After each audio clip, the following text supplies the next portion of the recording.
ఇశ్రాయేలీలు ఫిలిష్తీన్ల యుద్ధంలో ఓడిపోయారు. 30,000 మంది చనిపోయారు. యెహోవా మందసాన్ని తీసుకువస్తే గెలుస్తామనుకున్నారు.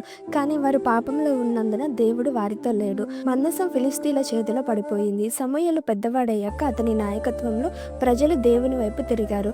వారంతా ఉపవాస ప్రార్థనలు చేస్తుండగా ఫిలిష్తీయులు వారిపై దాడి చేశారు. అప్పుడు సమూయేలు దేవునికి బలి అర్పించి ప్రార్థన చేశాడు. దేవుడు ఉరుములు పంపి ఫిలిష్తీయులను గందరగోళానికి గురి చేశాడు. ఇశ్రాయేలీలు విజయం సాధించారు. సమూయేలు అక్కడ ఒక రాయిని నిలబెట్టి ఎబెనెజర్ అని పేరు పెట్టాడు. ఎబెనెజరు అనగా ఇంతవరకు యెహోవా మనకు సహాయం చేశాడు. ఆ తర్వాత ప్రజలు తమకు ఒక రాజు కావాలని కోరుకున్నారు.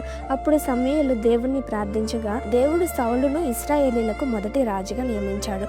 సమూయేలు అతన్ని అభిషేకించాడు. సౌలు దేవుని ఆజ్ఞ పాటించకపోవడంతో దేవుడు దావీదును రాజుగా నియమించాడు. సమూయేలు దావీదును అభిషేకించి రాజుగా ప్రకటించాడు. సమూయేలు ఇశ్రాయేలు ప్రజలను శాంతిగా నడిపించాడు. ప్రతి యుద్ధంలో దేవుని సహాయం కోసం ప్రార్థించాడు.